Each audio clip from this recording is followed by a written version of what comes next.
नमस्कार, जय हिंद। स्वागत है आप सभी का माजी सा एजुकेशन के इस प्लेटफॉर्म पर। 28 अक्टूबर को सुबह 9 बजे सिरोही में अध्यक्ष बोर्ड के अध्यक्ष साहब आलोक राज जी से मिलने का मौका मिला। उस दौरान बहुत सारे जो विभिन्न मुद्दे हैं, जो विभिन्न बातें जो सामने आई, चाहे जो मैंने सवाल पूछा हो उसका जवाब हो, या फिर बहुत सारे अलग अलग दूसरे जो स्टूडेंट्स थे उनके सवाल, उन सभी जो ये सवाल आपके सामने, इन सभी के बारे में अपन बात करने वाले, इन मुद्दों पर बातें हुई थी। इसके अलावा जो लैब असिस्टेंट रिलेटेड जो पॉइंट थे, जो मैंने जो बातें उठाई थी लैब असिस्टेंट रिलेटेड, इसके रिगार्डिंग मैंने ऑलरेडी पहले ही एक वीडियो बना दिया। उसमें मैंने ये सब कुछ डिस्कशन कर लिया कि लैब असिस्टेंट से संबंधित जो भी था वो वहां पे मैंने बता दिया है। आज के इस वीडियो में जो नॉर्मल बातें और जो बातें हुई थी कि भाई 4th ग्रेड एंड पटवारी के रिजल्ट थे, पेपर लेवल कैसा रखना चाहिए, कैसा होगा, फर्जी विकलांग और विधवा सर्टिफिकेट वाले, इन सभी पॉइंट पे अपन एक एक करके बात करते हैं। सबसे पहले जब मैंने सवाल स्टार्ट किया था, जब मुझे मौका मिला था बोलने का, तो मैंने अध्यक्ष साहब को पहले यही कहा था, मैंने कहा सर आपने बहुत शानदार काम किया है। 4th ग्रेड जैसी इतनी बड़ी भर्ती बिना किसी सिंगल कोई ऐसी न्यूज के घटना के बिल्कुल सही ढंग से सब मतलब संपूर्ण हो गई, मतलब ये बहुत अच्छी बात है। तो अध्यक्ष साहब ने ये कहा कि देखो मेरे अकेले से कुछ नहीं होता, ये सारा जो भी मतलब जिला स्तर पे, स्कूल स्तर पे जो टीचर वगैरह सारा मतलब एक पूरी टीम का मतलब टीम वर्क था और पूरी टीम ने मिलकर के ये किया है कि मतलब इसमें कोई मेरा कोई अकेले का रोल नहीं है। फिर भी मैंने बोला मजाक के अंदाज में, मैंने कहा सर जो लीडर होता है, लीडर का रोल सबसे इंपॉर्टेंट होता है। लेकिन नहीं नहीं नहीं, ऐसी बात नहीं कि अकेला इंसान क्या भाड़ फोड़ सकता है, ऐसा कुछ बोला था उन्होंने। ठीक है, चलो, उनके कहने का मतलब एक पूरा टीम एफर्ट था, इसलिए 4th ग्रेड का एग्जाम शांति से संपन्न हुआ। फिर बात ये हुई कि सचिव 4th grade Patwari and video result को लेकर, तो देखो अध्यक्ष साहब के मन में साफ बात है। वो अध्यक्ष साहब मतलब इस तरह के इंसान है, बिल्कुल मतलब नेक दिल। वो खुद चाहते हैं कि 4th ग्रेड की सीटें वेस्ट नहीं हो, जिसको जरूरत है वो 4th ग्रेड पे लग जाए। तो इसीलिए अध्यक्ष साहब की कोशिश ये है कि पहले वीडियो का रिजल्ट निकाले, ठीक है, ताकि जो बच्चे वीडियो में सेलेक्ट हो जाए वो वीडियो ज्वाइन कर ले, ठीक है। उसके बाद जो रह जाएंगे वो पटवारी का निकालेंगे, फिर वो पटवारी ज्वाइन कर लेंगे, फिर उसके बाद 4th ग्रेड की बारी है। तो अध्यक्ष साहब नहीं चाहते कि मतलब पहले ही 4th ग्रेड का निकालते, फिर बाद में मालूम पड़े बहुत सारे बच्चों का पटवारी या वीडियो पे हो गया, 4th ग्रेड की सीटें वेस्ट हो जाएगी और बेचारे जो रियल में जो गरीब बच्चे जिनको ये भर्ती जैसी जीवनदायिनी भर्ती थी, 4th ग्रेड जैसी भर्ती एक जीवनदायिनी मतलब एक बहुत शानदार मौका था, वो मौका हाथ से जाना नहीं चाहिए। तो ये अध्यक्ष साहब का मानना है, ठीक है ना। तो मतलब अध्यक्ष साहब खुद चाहते हैं कि 4th ग्रेड की सीटें वेस्ट नहीं हो। तो मैं तो यही कहूंगा कि भले आपका रिजल्ट थोड़ा लेट हो जाए, कोई बात नहीं, 4th ग्रेड का रिजल्ट थोड़ा लेट आ जाए भाई, बेरोजगारी की अगर इतने साल निकाल दिए तो 6 महीने 7 महीने और निकाल दो, लेकिन आपकी सीटें वेस्ट नहीं होगी। मतलब जो इंसान मौका मिलना चाहिए, बहुत सारे लोगों को मौका मिल जाएगा, नहीं तो फिर क्या होगा, फालतू की सीटें वेस्ट हो जाएगी। तो ये आप सभी के लिए एक बहुत ही अच्छी पॉजिटिव न्यूज है, मतलब अध्यक्ष साहब आपकी सीट वेस्ट होने नहीं देंगे और जहां तक हो सकेगा 4th ग्रेड वाले को सभी को मौका मिलेगा, मतलब ठीक है। चलिए, फिर उसके बाद अध्यक्ष साहब ने पूछा दूसरा सवाल। देखो वीडियो थोड़ा लंबा होगा, लेकिन एक एक बात यदि ध्यान से समझना है ना क्या डिस्कशन हुआ, तो वो आप मतलब वीडियो को देखना पूरा। अगर आपको लगता है कि आपके काम की चीज नहीं है तो आप कोई दिक्कत नहीं, ठीक है। फिर पेपर लेवल कैसा रहा, जैसे कि हम बैठे थे वहां पे, तो अध्यक्ष साहब ने खुद सामने से पूछा था कि बताओ कि जो पटवारी में पेपर आया वैसा आना चाहिए या 4th ग्रेड में आया वैसा आना चाहिए।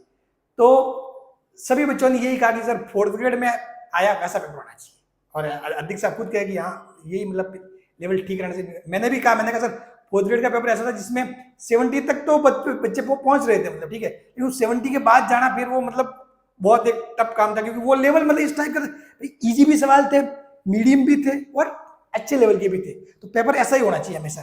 तो हमने यही कहा कि भाई 4th ग्रेड जैसे जो पेपर थे ना, 4th ग्रेड वाला पेपर, इस टाइप के पेपर आने चाहिए। और मुझे लगता है अध्यक्ष साहब आगे भी इसी टाइप के पेपर बनाएंगे, इस टाइप के पेपर 4th ग्रेड में आए हैं, ठीक है।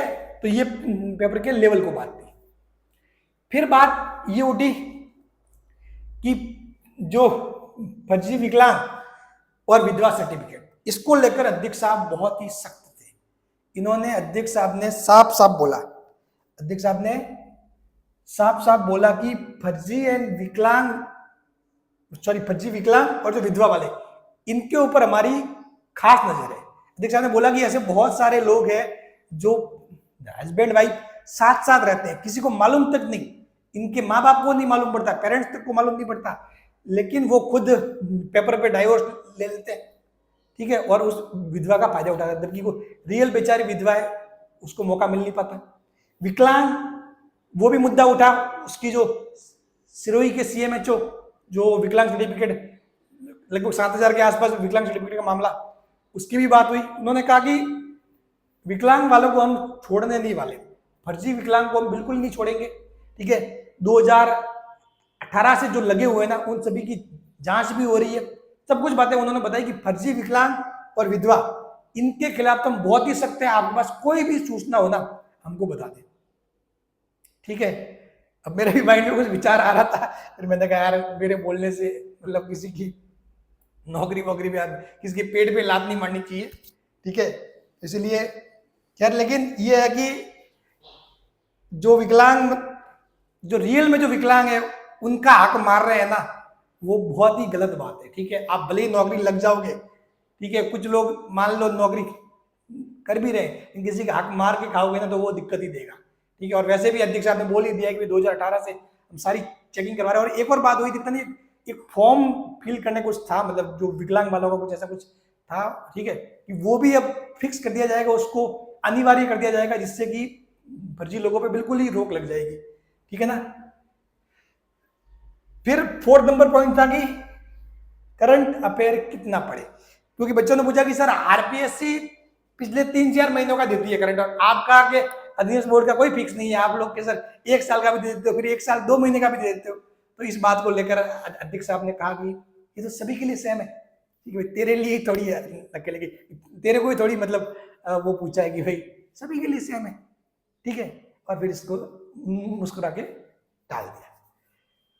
फिर एक सवाल था कि एग्जाम हॉल में डिस्टर्बेंस, बच्चों ने बोला कि सर क्या होता है कि जब भाई हमको 1 घंटे पहले बिठाते हैं, 1 घंटे पहले बिठाते हैं, तो सर उस 1 घंटे में हमसे जो भी सिग्नेचर लेने हैं, जो भी करना है वो पहले करवा दो। ये लोग क्या करते हैं सर, एग्जाम स्टार्ट हुआ, फिर उसके बाद जब हम पेपर दे रहे होते तब बीच में आके ये मतलब वो चीजें वो करवाते, तो हमारा टाइम वेस्ट होता है, हम डाइवर्ट होते हैं। तो अध्यक्ष साहब ने बोला कि इन्हीं चीजों के रिगार्डिंग मैं यहाँ मीटिंग करने आया हूँ, मैं जो एक एक जिला घूम के जो मीटिंग कर रहा हूँ ना, जो वहां के जो जिला स्तर के जो अधिकारी वगैरह, उनसे इन्हीं मुद्दों को लेकर कि एग्जाम के दौरान आपको डिस्टर्बेंस नहीं किया जाएगा, जो नियम कायदे उनका बकायदा पालन होना चाहिए, जो चीजें, उसी लिए मैं पूरे राजस्थान में घूम रहा हूँ, ठीक है। और इस मतलब मुद्दे को उन्होंने नोट भी किया, ये वाला एग्जाम डिस्टर्बेंस, एक मैंने लैब असिस्टेंट का पूछा था RACD वाले, 2 ही पॉइंट उन्होंने पेपर पर नोट किए थे, ठीक है। तो ये हो गया, तो मतलब इसको लेकर भी अभी सख्त निर्देश दिए जाएंगे, सब कुछ सिस्टमेटिक ढंग से होगा, धीरे धीरे देखो सुधार आएगा, एकदम से तो कुछ नहीं होता। रिजल्ट PDF पे फोटो, अब आपको पता है आलोक राज जी ने अभी जो रिजल्ट निकलते हैं उनमें नाम वगैरह सब कुछ आना स्टार्ट हो गया, कैटेगरी वगैरह, ठीक है, पिता का नाम सब कुछ आना। अब ये लोग क्या चाह रहे हैं कि उसमें फोटो भी डाल दिया जाएगा, तो फोटो में जैसे कि जो गर्ल्स के फोटो है उसको लेकर थोड़ा सा विवाद है, कुछ लोग बोल रहे हैं कि भाई गर्ल्स की फोटो जो सार्वजनिक होगी तो उससे वगैरह बहुत सारी चीजें, लेकिन मेरे ख्याल से A4 क्या बोले, सॉरी पासपोर्ट साइज जो फोटो है तो वो डालेंगे। और वैसे भी गर्ल्स बहुत सारे आजकल तो मतलब इंस्टाग्राम वगैरह पे भी फोटो डालते ही है, ठीक है।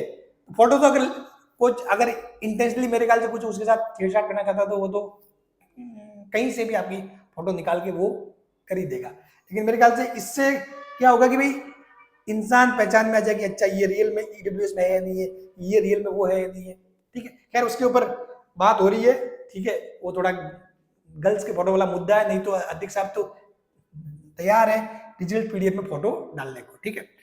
चलो देखते हैं बोर्ड का डिसीजन लेता है। फिर है रोल नंबर गोला गलत भर दिया जाए। एक बच्चे ने पूछा कि सर मैंने क्या है कि भाई रोल नंबर तो लिखा तो सही है लेकिन गोला के गलत भर दिया तो मेरा सिलेक्शन रुकेगा या मतलब क्या चीज।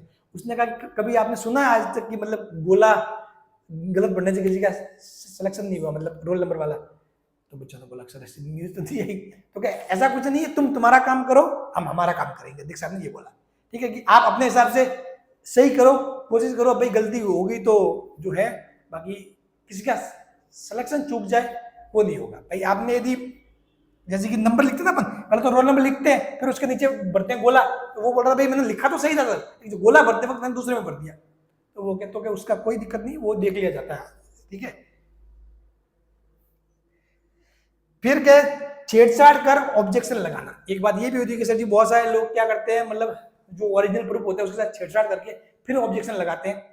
तो ये बोले कि इन लोगों के खिलाफ हमने सख्त कार्रवाई पहले भी की और आगे भी इस टाइप की कोई चीज करेगा उनके खिलाफ सख्त कार्रवाई की जाएगी। आप बोले कुछ भी करो हम उसको पकड़ ही लेंगे, ठीक है। फिर एक सवाल सांचौर वालों का, सर एग्जाम सेंटर आपको दो कि हम सांचौर वालों को जयपुर भेजते हो, कुछ 3-4 बच्चे सांचौर से भी आए थे, तो अध्यक्ष साहब ने ऐसे ही हंस के बात को टाल दिया है, ठीक है। यानी कि अभी हाल फिलहाल उनका सांचौर साइड में कोई एग्जाम सेंटर देने का चांस नहीं है, क्योंकि वो रिस्क लेना नहीं चाहते हैं फिर से, ठीक है ना। तो ये वो सवाल थे जिनकी बातें वहां पे हुई थी और मैं पूरे 1 घंटे मौजूद था। मोटे मोटे तौर पर आपको मैंने सब कुछ बता दिया है। और जो लैब असिस्टेंट के रिगार्डिंग जो पॉइंट्स थे वो मैंने पहले ही डिस्कस कर लिए सेपरेट वीडियो बना के, ठीक है। इसमें अध्यक्ष साहब ने इंडिया एंड वर्ल्ड जीके के सिलेबस में कुछ इंपोर्टेंट टॉपिक बताए थे, इसके बात करनी है, मैं वीडियो में बताऊंगा अलग से क्या क्या बोले थे और किस हिसाब से, मतलब, ठीक है। हाँ, क्योंकि और जो लैब असिस्टेंट वाले हैं जो नए हैं जिनको नहीं पता वो ध्यान रखें कि माजिसा एजुकेशन पे लैब असिस्टेंट के आपको 2 पेपर होते हैं, तो जीके एक साइंस वाला। जो साइंस वाला जिस साइंस वाले के नाम पे कोचिंग के 2000-1500 में कोर्स बेच रही है ना, ठीक है, वो साइंस की फिजिक्स, केमिस्ट्री और बायोलॉजी हम बिल्कुल ही फ्री पढ़ा रहे हैं, बिल्कुल ही फ्री पढ़ा है, मतलब सिलेबस बायो का पूरा हो चुका है, ठीक है। केमिस्ट्री मात्र 3-4 क्लास, फिजिक्स की 3-4 क्लास ये बाकी रहा है बस। देखो अब तक इसकी 92 क्लास हो गई है, इसकी 90, केमिस्ट्री की 90 और कुछ एक्स्ट्रा और हुई है, ठीक है। और 78 ये बायोलॉजी पूरा हो गया, मतलब हमने पूरा पेपर सेकंड फ्री में दे दिया है, ठीक है। तो ये माजिसा एजुकेशन पे ही मिल रहा है फ्री में। जिनको नहीं पता वो एक बार यहाँ से क्लासें लेके देखे। पेड बैच वाले स्टूडेंट है ना जिन्होंने बड़ी बड़ी कोचिंग में कोर्स ले रखा है वो भी यहाँ के पढ़ रहे हैं। एक बार आप 1-2 वीडियो पढ़ के फिर देखना, उसमें कुछ बीतने नहीं वाला, ठीक है ना। कुछ ना कुछ पढ़ोगे तो ज्ञान लोगे ही। अगर 2 घंटे मेरा कोई लेक्चर देख लिया तो आपका टाइम वेस्ट बिल्कुल नहीं होगा। और फिर देखना आपको माइंड चेंज हो जाएगा, आपको लगेगा यार रियल में फिजिक्स तो अब समझ में आई है, केमिस्ट्री तो अब समझ में आई है, ठीक है। और बिल्कुल लैब असिस्टेंट के हिसाब से सिस्टमेटिक ढंग से चीजें पढ़ाई गई है। तो चलिए, थैंक यू सो मच। ये जानकारी अगर सही लगे तो अपने दोस्तों में शेयर भी करें।